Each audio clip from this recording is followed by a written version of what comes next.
Hey everybody, Sneaky Narcotic, back at it again with another YouTube video.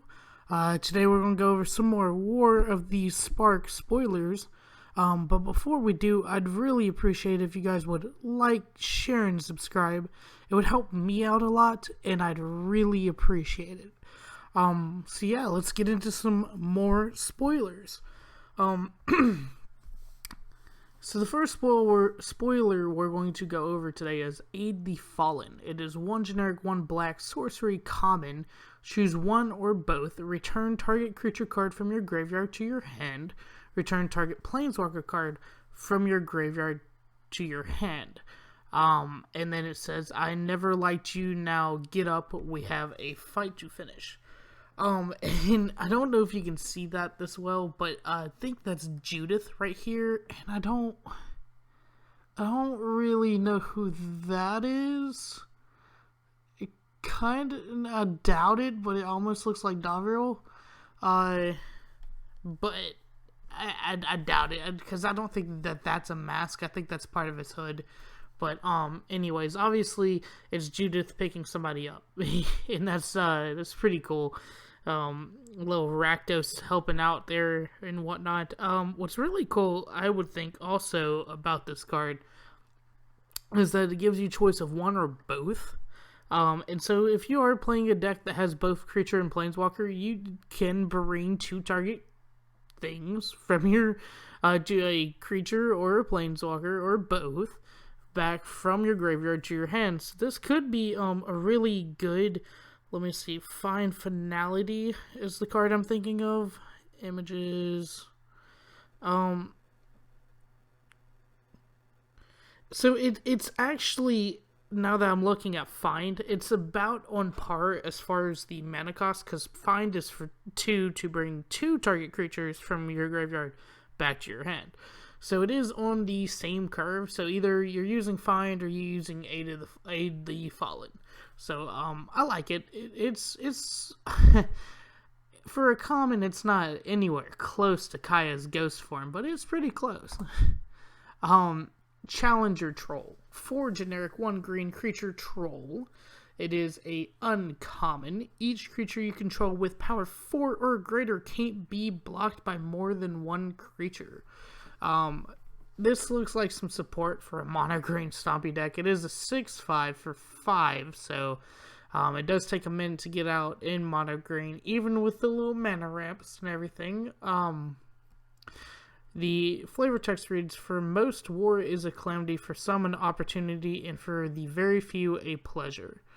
And then it has a picture of the troll ripping a turtle in half. That looks pretty. I like the art on it. Anyways, I don't really have too much to say other than the whole power of 4 thing. There's this whole big thing right now. Let's think. There's, I believe that I can't remember if it's, I don't think it's Vivian off the top of my head. But it might be. So let me double check real quick. So no, it is not Vivian. I don't know who I was looking at for this. Oh, no, not Yanggu.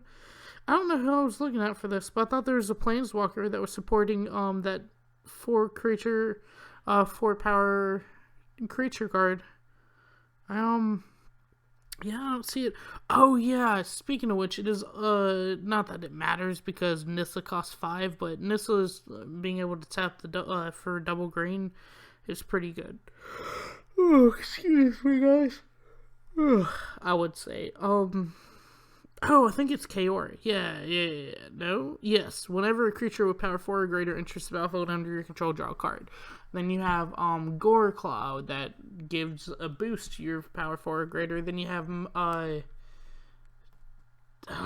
something Majesty, Colossal Majesty, and that lets you draw a card every turn if you have a creature with power 4 or greater. So there's this whole little 4 or greater tribe that's kind of being built up right now, and Challenger Troll is just going to add to it. So anyways, I have Challenger Troll on here twice. No reason. Continue. Eternal Skylord. Now, this card I am very excited for. It is 4 generic, 1 blue, same thing as the Challenger Troll, except for blue instead. Creature, zombie, wizard, uncommon. When Eternal Skylord enters the battlefield, amass 2.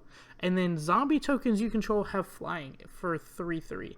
Now, I do appreciate that they're going to print an insane card and give it a sizable CMC. If this was like, even if it was 4, I believe, it's just insane to give all your zombie tokens flying. I mean, you can make zombie tokens quite often. Trying to think exactly, other than Doomed Wanderer, what else makes a zombie token off the top of my head? And of course I blank when I'm recording, but earlier I was thinking about it, and there is multiple things that make zombie tokens, but including the amass trigger, that's another thing. Something else I saw, and I don't know if I would rather pick zombie or army, but maybe even have 2 of them in the same deck. Arcane Adaption. Arcane Adaption is an insane card, and it's in standard right now. And it basically says choose a creature type, all creatures you control, and I think even says all creatures, period, not just control, but spells as well. Are that chosen creature type. So I've seen some people say, well, we're going to do that with zombie, or hey, we're going to do that with army, so that way we can amass on these already decent sized creatures instead of having to start from scratch with these 0/0 black zombie armies. I still giving. Okay, so the other thing is, I was talking to my buddy Zach today, and we were talking about these zombie tokens when Eternal Skylord got leaked. Eternal Skylord is going to give them flying. Death Baron is going to give them Death Baron is going to give them Menace and Death Touch, and then I believe Tessa Karlov can give them Lifelink.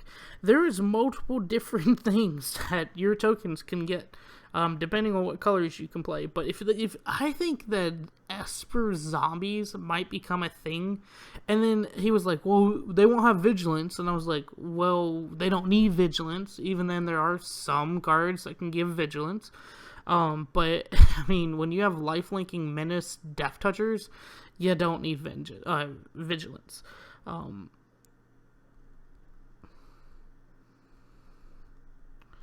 Yeah. So, anyways, let's continue on down the line. Sunblade Angel, 5 generic, 1 white, creature angel, uncommon, flying, first strike, vigilance, and lifelink. At Feather's command, squadron of battle angels swarmed out of the Parhellion II, unsheathing blades made of molten dawn. So, Feather is... Oh, guys, stay tuned. Feather is actually in this leak. Feather is the leader of the Boros Angels, from what I can tell. I saw a card earlier today that says she was a Boros princess, but I think that was a fake card. I didn't play any of the Ravnica sets before this, or Ravnica, I guess, featured sets, since this isn't technically in the Ravnica block, but whatever. So I wouldn't know much about Feather, but I can tell that normal angels don't have these like hawk-like feathers, and Feather's Legion does. So I think that's something to be noted. I would like to mention one other thing. I was looking on the Word the Spark wiki today, and if you have time, I'd say go take a look at that. I was actually studying around on MTG Wiki period today, but one of the things I noticed on there is that these spoilers, because they are actually sanctioned by Wizards of the Coast, they're being spoiled in a type of chronological order by day. So as you can see, we're into the war itself. We're still fighting. So at the end of the spoiler season, we should actually see who won the fight, how they won the fight, and everything like that. And again, me and my buddy were talking today, and we were saying that's why they haven't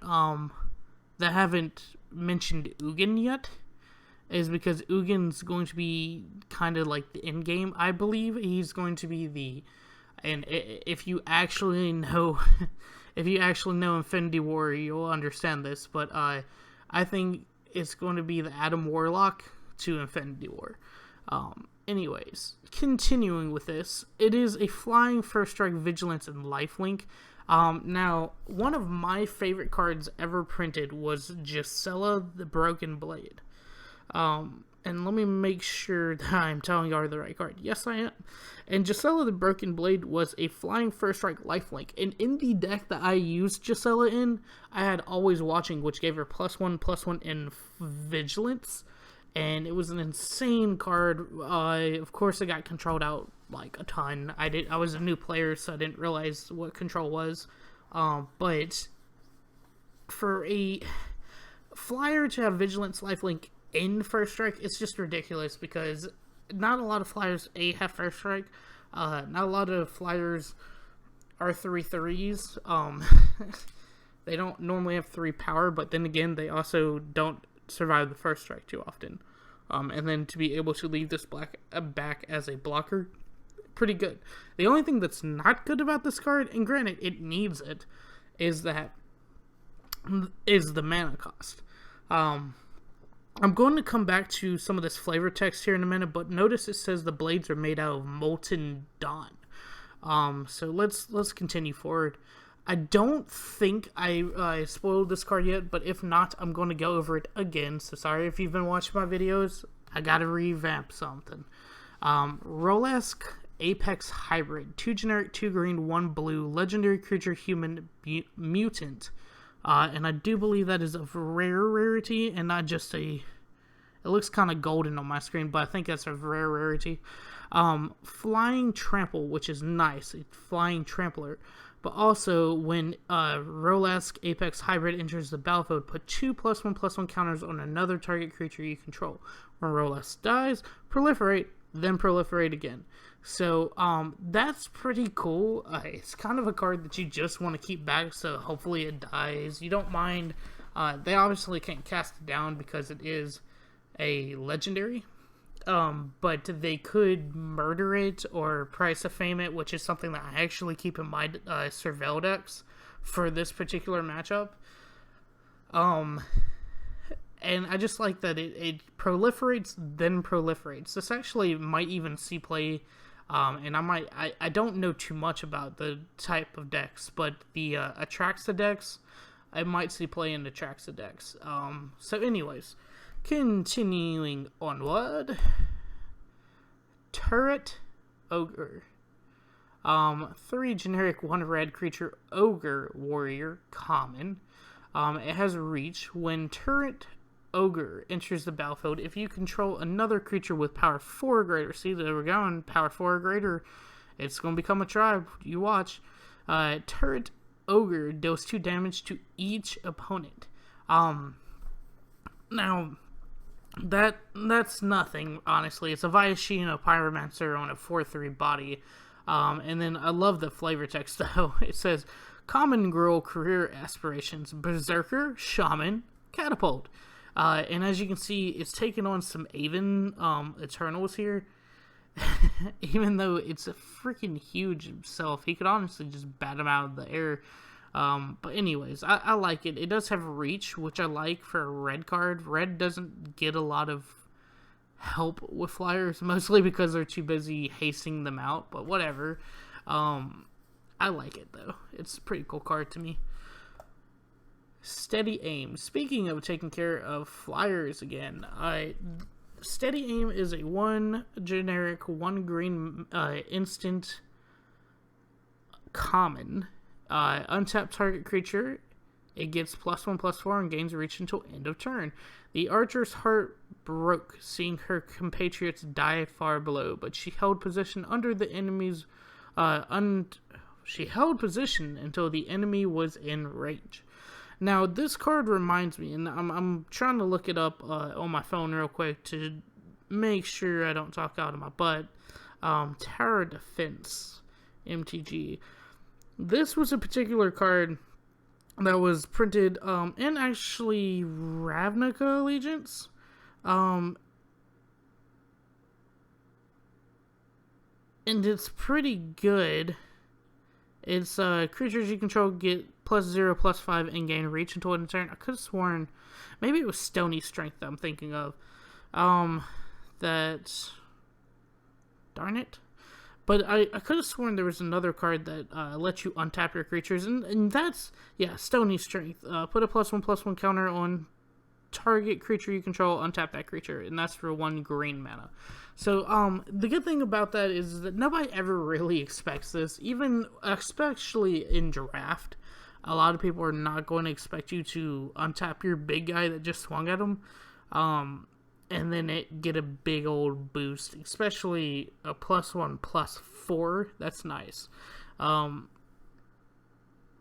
just the whole art around it, I love. I'm a sucker for this storyline right now. I really am. I even went back and I hate to even say this. I love Amonkhet in Kaladesh now because not Kaladesh, Amonkhet and Hour of Devastation now because I went back and I actually looked at the lore and everything, and it's pretty cool. I might, after this video, I might even talk to y'all a little bit more about another theory.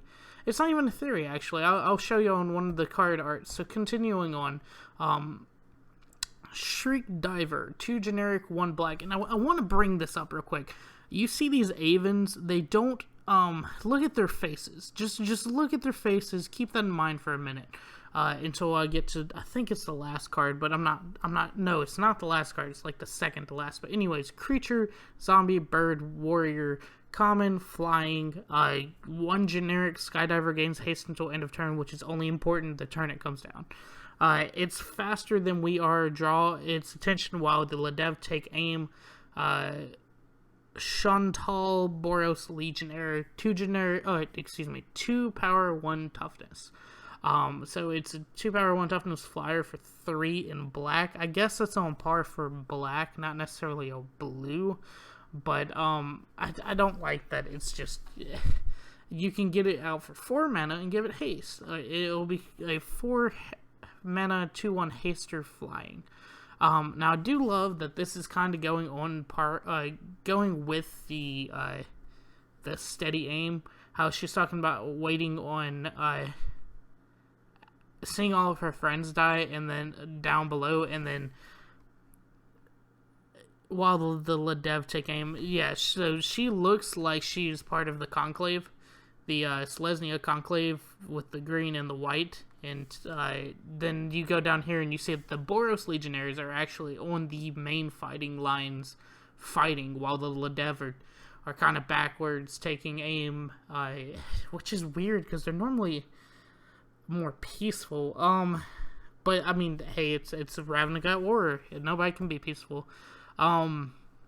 Forced Landing, 1 generic, 1 green, instant, common. Put target creature with flying on the bottom of its owner's library.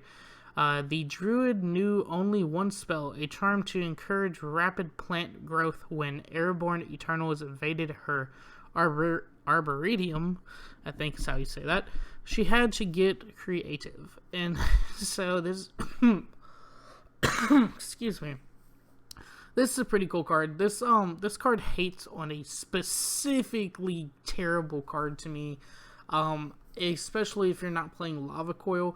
I'm thinking of course, of the card Rekindling Phoenix, because if Rekindling Phoenix dies, it just gets rekindled, or you have to kill that little totem that's left behind. But if you put the card at the bottom of its owner's library, not only are they going to wait all game to try to find another one, but it also does not leave that totem, and that's pretty cool for an instant 2 mana. Now, of course, you're probably not going to main deck this because not everybody plays with flying. So I'd definitely keep this in your sideboard, maybe in a mono green deck. like a mono Stompy deck, because Stompy doesn't normally have any way of dealing with flyers anyways. So yeah, I'd definitely take a look at this in mono green Stompy. I guess I didn't actually have the animation for this, so I apologize. Don't look at that right card just yet. Demolish, 3 generic, 1 red, sorcery, common, destroy target artifact or land. The flavor text reads, for every inch of land they take from us, we take it back or we burn it. Give them nothing. Aurelia. Aurelia is cool. I like Aurelia. As you can see, I don't know if that's her or a different angel, but they just came and did a freaking bombardment of napalm here with their their swords of dawn, not dawn swords of dawn. And that's pretty cool. The Eternals are getting burned to hell and back. But what I really like about this card is that, and I again am blanking on what it is. I think it might be Tectonic Rift or Tectonic Shift. But there is actually a land destruction deck right now that people have been brewing with. Now, it's not good in my opinion, but people have been brewing with it. Tectonic Rift is the card that they're using. They're using Fall of Thran with what's that card called? It's like a skull. Anyways, it's like exile graveyard, target opponent's graveyard or target player's graveyard. So Fall of Thran, then exile that target opponent's graveyard. Anyways, so there is a land destruction deck out there, and this could use it. I think it's Haphazard Bombardment that could also be in that deck, but this is just showing more support for that sort of thing. Hell, well, it's like having a Memorial to War, I guess. It might even be the exact same mana cost, I think. Except for, of course, you don't lose the land after playing it. So this is a pretty cool card, and we'll come back to what this thing in the air is, but it's really cool. So Solar Blaze, 2 generic, 1 red, 1 white, Boros, sorcery, rare, each creature deals damage to itself equal to its power. I'm going to come back to that in just a second. Here's Aurelia speaking again. The primary weapon is nothing more than light. It shows them what they are, and they burn on their own accord, Aurelia. So, again, using the power of quote-unquote dawn to burn the hell out of these Eternals, and it's just great. Now, what I was going to mention about this particular card is that I saw some very spiciness working on here. This would kill your own creatures if of course your creatures can deal damage equal to their power and equal to their toughness. Let me say that again. If their power is equal to their toughness or greater than their toughness, they die, of course. Now, there is a card, and it's not hard because it's a Boros card, and I think people didn't really understand why this card had this flavor text, but it's Tajik. And Tajik says that creatures you have cannot be controlled, I think it's actually other creatures you... Here, let me just look them up real quick. Tajik. Tajik. Prevent all non-combat damage that would be dealt to other creatures you control. So Tajik would die. Granted, you could also give him something to make his toughness better. But, anyways, so Tajik prevents that from wiping your side of the board. Even if you lose Tajik, if you're facing your opponent and they're kind of empty in hand, and you have a board state of like 2 or 3 good cards, and then one of those good cards being Tajik, you still have a better chance than just totally board wiping like with, I mean, this is on par with Settle the Wreckage, honestly, if you play it right, is my point. Anyways, keep on going. One of my favorite cards of the day, Feather the Redeemed. 1 red, 2 white, 3/4 flying, legendary creature, angel, and it's of rarity. Now, this card is pretty cool. Already thinking of ways to brew around it for my commander. Whenever you cast an instant or sorcery spell that targets a creature you control, exile that card instead of putting it into your graveyard as it resolves. If you do, return it to your hand at the beginning of the next end step. Now, let me not hurt your brains because I had to think of this really hard. So, if you target a creature you control, instead of putting the spell in the graveyard, take it out of the game for the rest of your turn until the end step. If you do, return it to your hand at the beginning of the next step. So if it's an instant, you can actually take it out. You would take it out until the end step you're on after casting it. Now, if you cast this on the end step, you would have to wait till the beginning of the next end step. So do make sure you do it before the end step. Anyways, enough end stepping.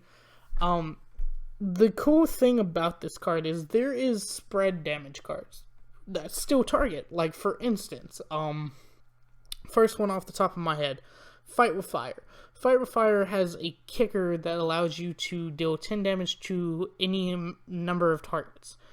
There's other cards that do it like that. There's, I don't think it's Trumpet Blast, but there's either a red cantrip or a white cantrip that I'm thinking of right now.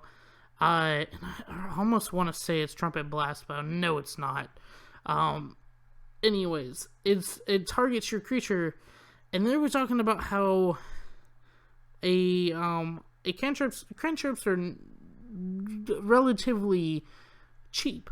And if you target a creature you control, well, you can play it again at instant speed because they're normally at instant speed. And if it has draw a card on it, you can make this a draw engine in Boros, which actually opens this up in Commander to be a fairly cheap commander. And I really like this card. There's more cards like Fight with Fire that can deal damage. There's a lot of cantrips. There's certain other things I'm not thinking of right now. Like cards that say give this creature vigilance until end of turn, give this creature lifelink until end of turn. There's abilities like that, and then every turn he has lifelink as long as you have the mana to cast it.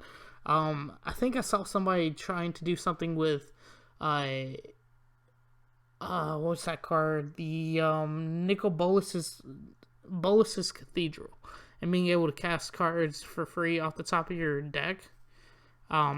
And then, if you cast them and then you exile them, you bring them back to your hand, you basically have drawn cards. And since it's at the beginning of your end step, I think at the beginning of... No, it's either at the beginning or the end that you have to discard down. I think it's the end, if I'm not mistaken. But anyways, very excited for Feathered.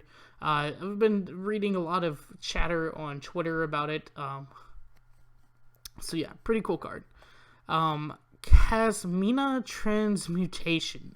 1 generic, 1 blue, enchantment or a common. Enchant creature loses all abilities and has base power and toughness 1/1. Hop away now, little eternal. Go eat some flies. Kasmina. This card's pretty cool. If I'm not mistaken, even if you have a cantrip that says something, let's say Sure Strike, which gives it first strike, it loses all abilities, so it would still lose the first strike.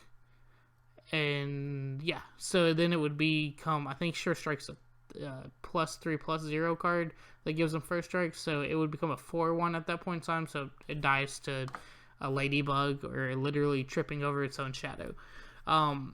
Now, what's really cool about this card is that we get introduced to our Planeswalker of the Day, Kasmina. I hope I'm saying that right. I took a stab at it, and that's what I'm going to go for. Kasmina, catch me outside, how about that? She's pretty cool. I really like her. I'm probably going to get some lashback for this. I hope she takes Jace's spot, because I think it would be cool to have another blue wizard type, and instead of focusing on mind control or memories and da-da-da-da-da, memories and memories and memories and memories, and losing your memories and getting them back and losing them, getting them back. Oh my god, guys. He has done it literally like 3 or 4 times. We can study on cards like, we can study on abilities like this, which transmutation. That's new, you know. Give her some Simic aspects. I'd love that without making her Simic. I don't want a Simic one. We have KOR and she's already bad, so that's for you, Zach. KOR sucks. Anyways, let's go into the next card. Rally the Flight. 1 generic, 1 white, instant. Untap all creatures you control. Creatures you control with flying get +2/+2 until end of turn. This is cool. Even the skies became a battlefield. Here in the heavenly front lines, Eternals fought against legions of angels. So, I guess today Boros decided that they are just going to sit in the Pantheon. They're going to send all the angels down and just totally freaking go to war today. It's about time they send the legions. I really like, again, untapping cantrip cards are good. I read a meme today that was posted on MTG War, and it said, you want to know what's coming? Angel decks. Angel decks are coming. And so, as you can see here, even in the artwork, angel decks are coming, guys. I did not expect that. I expected zombies, expected planeswalkers, obviously. Did not expect angels, and that's interesting to me that there's angels. 2 of them today, and then we already have some, and you know, if we can just get some small angels, that'd be fine too. Speaking of that floating thing in the sky, and I might go to Google and show y'all what exactly I'm talking about here. But Parhellion II, Mark II, 6 generic mana +2 white for a legendary artifact vehicle. God, guys, a vehicle. It is a rare. It has flying, first strike, and vigilance. When Parhellion II attacks, create 2 4/4 white angel creature tokens with flying and vigilance that are attacking. Now, for those that are not familiar with vehicles, I did not play in the Kaladesh series in the Kaladesh. Kaladesh, I don't think Amonkhet had a new vehicle. Anyways, Kaladesh. Crewing is when you tap any number of creatures you control with total power 4 or more. This vehicle becomes an artifact creature until end of turn. So to make this card a artifact creature, you have to tap up to any amount of creatures that total equal 4 power. At this one, that's crew 4. If it was a crew 1, total power of 1. So just to give you a little background on vehicles, I hated vehicles, but it ended up being a really good-ish deck. There was this really overpowered vehicle called Heart of Kirin that ended up being the end-all to be-all. And literally, I think it was Amonkhet Standard or Hour of Devastation, whichever one before the cycle of Kaladesh. When Kaladesh got cycled away. Before that, they actually had like the top 10 decks, and 8 of them were quote-unquote vehicle decks. There was only 1 or 2 vehicles. It was either Heart of Kirin, all 4 copies, or I think there was a couple that used like Sky Skiff or something like that. But anyways, that's not the point. The point is that vehicles are interesting. They can be overpowered. This one's actually really cool because then it leaves back 2 4/4s. I wish it said when it attacks or blocks, since it does have vigilance. But hey, that's cool too, you know. So anyways, continuing onwards, Rouse Outburst. 2 generic, 1 blue, 1 red. Instant, uncommon. Rouse Outburst deals 3 damage to any target. Look at the top 2 cards of your library. Put one of them into your hand, the other into your graveyard.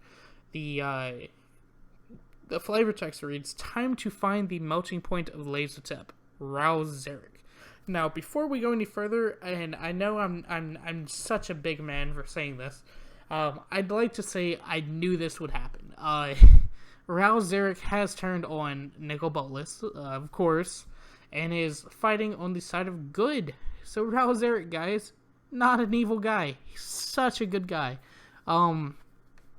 Anyways, if you'd like to see all the speculations that we had, including this particular speculation, you can go and look at our speculation video of War of the Spark. It is in the playlist. Should be the first video, and it should have a picture of me and my buddy Zach, and us sitting there talking at the round table about War of the Spark and what we expect from it. And now, before we go any further, I would also like to say I'm wrong. As you can see, Kasmina here. Kasmina, I thought was going to be Elspeth. I was wrong. I'll take it. I'll admit it. I was wrong. I thought it was Elspeth. It's Kasmina. But granted, Kasmina is new to MTG. She wasn't existing prior to the set. Just like the Wanderer, which I expected to be Mu Yongling, and she wasn't. Anyways, so as far as this card goes, it's a kind of draw card that deals 3 damage. I don't like the mana for it. I do believe it's good in its rarity. It's definitely an uncommon. Unlimited, it looks fine because then you can basically decide to keep draw 2 cards and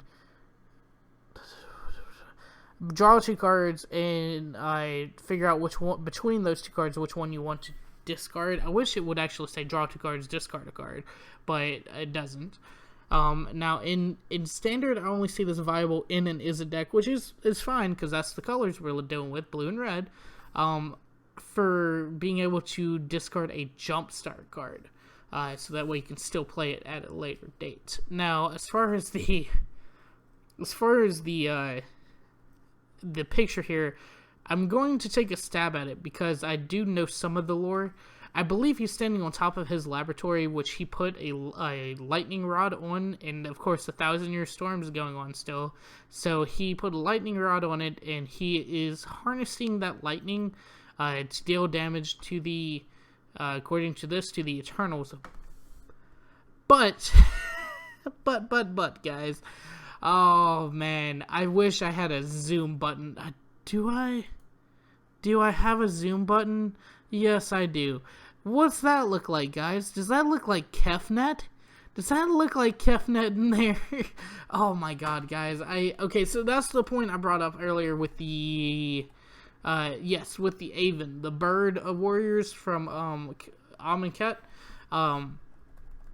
Yeah, that does not look like an Aven. I say that because I had a Twitter feed that said that could just be an Aven warrior. No, that looks like Kefnet. It really does. I'm going to be very shocked because okay, so that brings up the whole idea, and let's read the card first. Okay, Bolt, Bend, 3 generic, 1 red. This spell it's an instant uncommon. The spell costs 3 less to cast if you control a creature with power 4 or greater. Hey, look at that tribe just going at it today. Change the target spell or ability with a single target. Give them everything you've got and some things you don't. Roalesk. My man, Roalesk, okay? Again, picture looks like it's harnessing, he's kind of harnessing right here. Now, it might be a different building that he has a lightning rod on, but he's still harnessing that lightning rod, because if you look, it kind of comes back at him, and then he shoots it out. Anyways, not the point. Point being is, that's Kefnet. And so the fallen gods, not the forgotten, the fallen gods, they died, and they got covered in laser tap and zombified, as the wiki put it. Everybody except for Hezret. So Roalesk, Kefnet, Oketra, and Bantu all got zombified, and they're being brought back. And my buddy, he mentioned this earlier today. He was talking about somebody had a video where they were looking deeply into Bolus's Citadel. And I looked, I didn't see what they exactly were talking about, but they said that they saw 4 figures, and there's 4 fallen gods that I got laser tap on them. Everybody but Hezret died, so anyways, this looks like Roalerik's taking out Kefnet, and that's just pretty cool. As far as the card goes, this is a potentially a 1 mana counter spell, because it counters it specifically would counter a counter, but it also, if somebody's dealing a shock to you, well, your shock targets, so and it has a single target, not a multi-target like Fight with Fire would if you kicked it. But speaking of Fight with Fire, you can change the target. Now it has to be a legal target too. So, for instance, if the opponent had a Fight with Fire and your creature is the only creature on the board, or say, for instance, you have another creature, well, your creatures would be the only ones getting hit since he has no legal targets for you to hit back at. As far as I understand this card, I would like to go. I probably should have mentioned this earlier in the video. I am a player, not a judge. I have thought about getting my judge license, but I have decided that I have to pay bills first. And so, I just want to admit that I am a player, not a judge, so don't wreck me in the comments too badly, okay, guys? Next card, last card of the day, Kasmina, Enigmatic Mentor. 3 generic, 1 blue, legendary planeswalker Kasmina. Uncommon, spells your opponent's cast that target a creature or planeswalker you control costs 2 more to cast. Doesn't say, does not say at their turn or your turn or anything like that. It says, period, target spells cost 2 more. And then -2, create a 2/2 blue wizard creature token, draw a card, then discard a card. So I do and don't like Kasmina. Kasmina's pretty cool because she, again, not having to deal with the whole memory crap, okay? And she's not necessarily all about drawing cards, although she does have a loot ability, basically. Well, I guess, no, looting is discarding first. This is more of a cycle. Anyways, but she also gives protection, which I do like. She gives a somewhat protection. For instance, Vraska's Contempt, very common control card. It deals with planeswalkers or creatures. Well, first off, they're going to want to target Kasmina first, which gives your creatures a little bit of a reprieve, because Kasmina is making them have to pay 6. Let's look at that. 6 mana for a Vraska's Contempt, where Vraska's Contempt normally costs 4, and it's a little harder because it's already hard enough to play 2 spells when one of your spells costs 4. Well, now your spell costs 6, and especially in control matchups, they're not looking to cast a 6 mana spell. This makes, let's go over common cards, common spells real quick. Now, of course, counter spells are not affected by this, but, Vraska's Contempt. Cast down is now a Vraska's Contempt amount of mana. Let's see, what else am I thinking of? Assassin's Trophy actually ends up being 4 mana. So, I mean, that's kind of the trade-off. Vraska's Contempt is supposed to be a bomb card. When you're having to Assassin's Trophy or cast down for a 4 mana, it feels bad, dude. It feels real bad. So, I do like that static ability on it. Now, I would like this -2 ability because technically she defends herself. She puts 2/2 blue wizard creature tokens that can block, so nothing attacks her. Of course, she's not going to be able to build herself back up. She is an uncommon, but the thing is that you can't just stop at making the 2/2 wizards. You have to draw a card, then discard a card. And I don't like that because, it's not, cycling is not fun to me as a Planeswalker loyalty ability.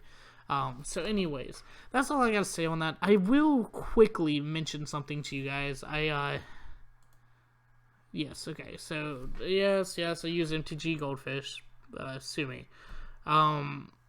Actually, no, this is not what I want. I want this.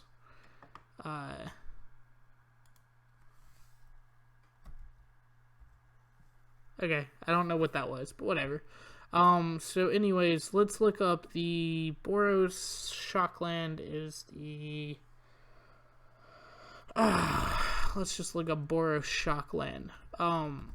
So I mentioned this because I saw something today.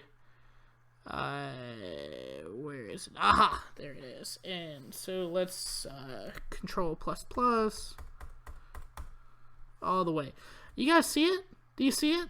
It's Parhellion. They've been showing it off this whole time. I saw this on Twitter earlier today, and I wanted to, that's why I don't care that you guys see all this. This is, hey everybody, look at my studio. No, look, Parhellion. It's right there.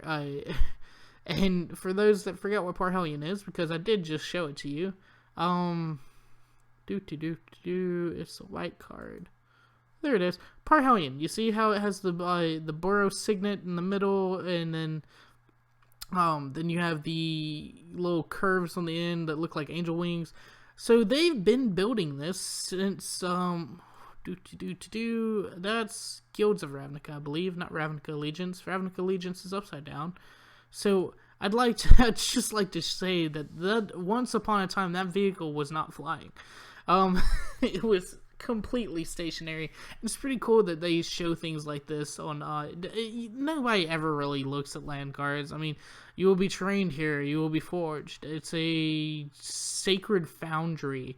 They don't really ever look at things like that. So anyways, I'll put it that way. But anyways, guys, thank you for watching. Please like, share, and subscribe. Again, this is Sneaky Narcotic signing off.